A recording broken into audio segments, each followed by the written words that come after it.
Settlement season for XRP and more. We're going to get into it in this episode where we're going to discuss some of the most recent settlements with the SEC, how good guy Gary Gensler is getting completely exposed, meanwhile shaking hands, cutting deals, and serving up fat fines to his buddies at Goldman Sachs.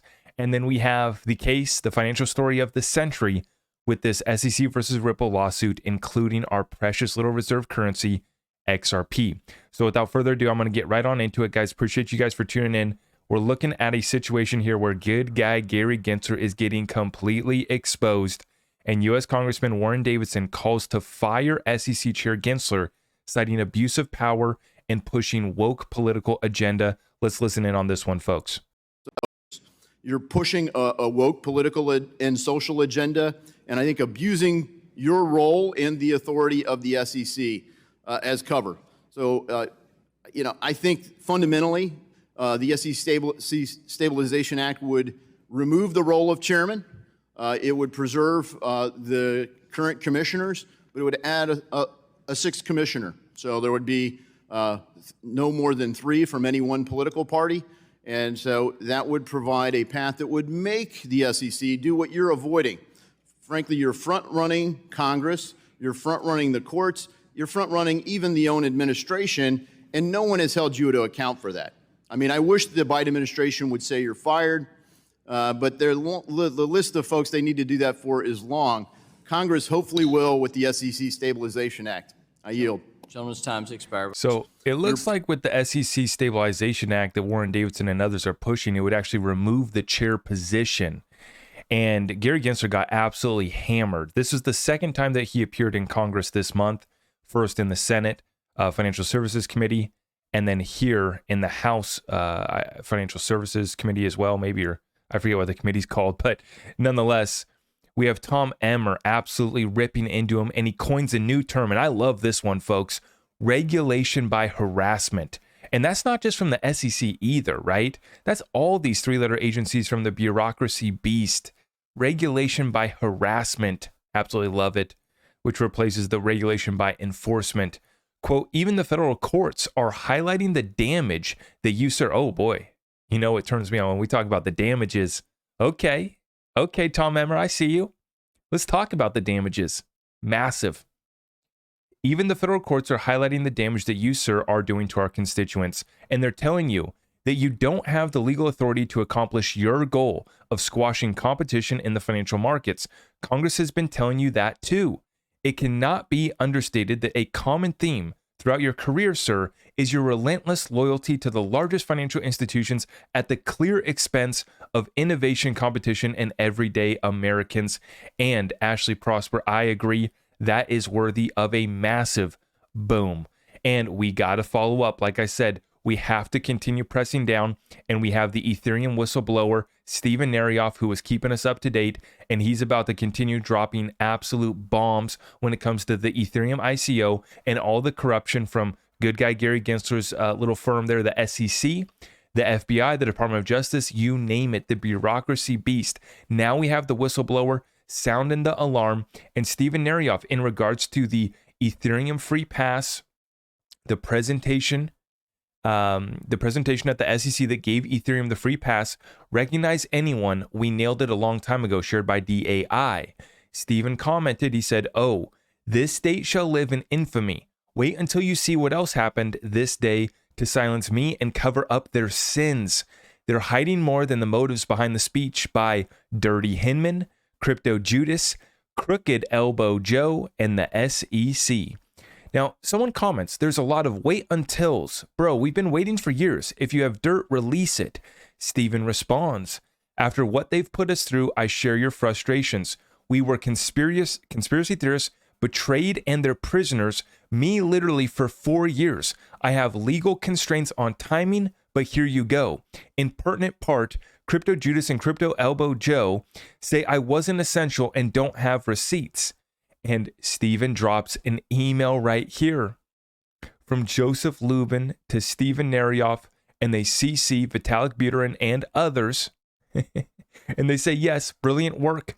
Let's hope nobody ever sees it. And that's the problem, is now we're about to see it all. And you know that Joe was scratching his elbow on this one. Absolutely. And now, Steven says, this is the letter in Crooked Elbow Joe's pocket he's been bragging about for years. So, folks, just to provide context, Gary Gensler getting completely ripped in Congress. You know, some congressmen suggesting that his job should be removed as chairman. He should be fired. He's getting completely exposed in the halls of Congress. And then when it comes to the forum of public opinion, we are completely over the target, and we're just getting more and more evidence to make our case. We've been talking about the damages. It is absolutely damning what has been taking place at the SEC. And now we're starting to see that we have arrived at settlement season. I'm not just talking about this. I'm not just talking about the SEC versus Ripple lawsuit. I got plenty of cases that demonstrate we have entered settlement season. Let's take a look right here, folks. Very interesting. So first one here, JP Morgan Chase this week announced that they will pay $75 million to resolve a lawsuit with the U.S. Virgin Islands alleging that the banking giant facilitated disgraced financier Jeffrey Epstein's whole operation. So JP Morgan Chase settling up and agreeing to pay $75 million. And you know that's a whole other rabbit hole. I'm not going to go in and on this one. But we have good guy Gary Gensler, also known as Goldman Gary, because he worked for Goldman Sachs for so long, also announcing a settlement here with the SEC this week. Today, we announced settled charges against Goldman Sachs and Company for failing to provide complete and accurate securities trading information known as blue sheet data to the SEC. Goldman agreed to pay a slap-on-the-wrist fine of $6 million to resolve the SEC's charges. So see how that works? When you're friends with Gary, you get to pay a little $6 million fine, proceed with your business, everything's okay. No problems. Don't need to shut you down, right? We're not going to stifle your whole business. We're just going to serve you up with a little $6 million settlement.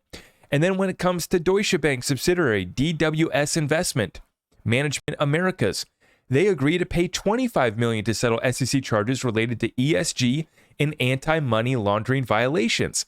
So they say that crypto is the space that's rife with fraud and money laundering.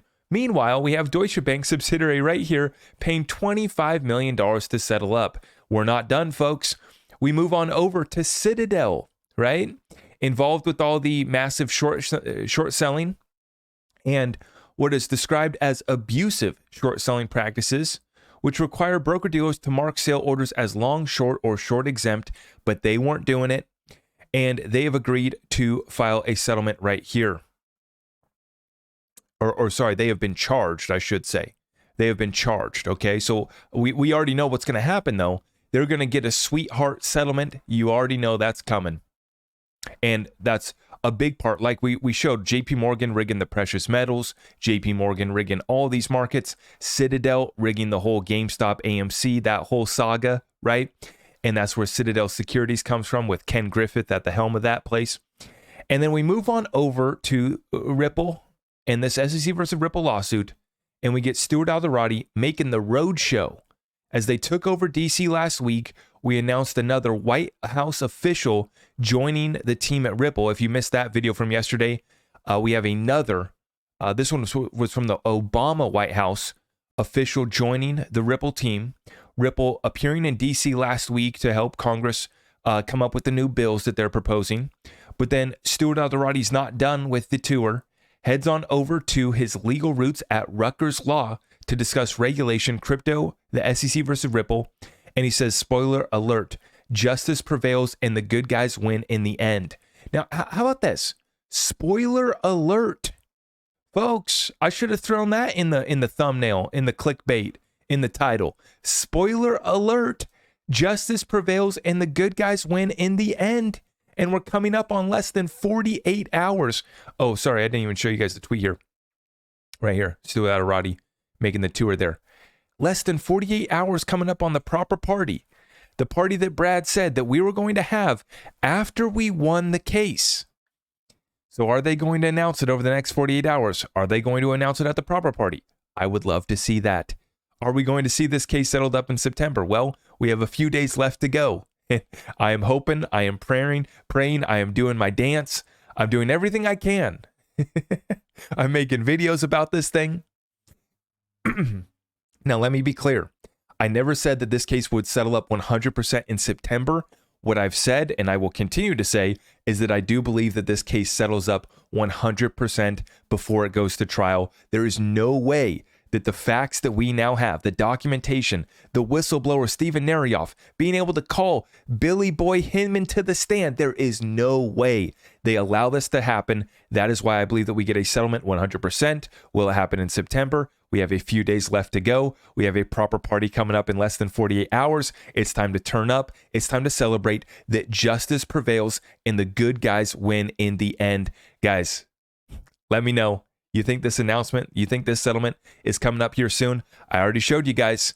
JP Morgan, Goldman Sachs, Citadel getting charged. They're going after everybody. And it would be, they would love to collect a nice big fat check before we get that government shutdown. So let's see what happens. We got our popcorn ready. We're ready to turn up in New York. And if you guys appreciate this video, can you smash that thumbs up for me on the way out? Everything else is over at my website, ZachRector.com. God bless you all. We'll see you in the next one.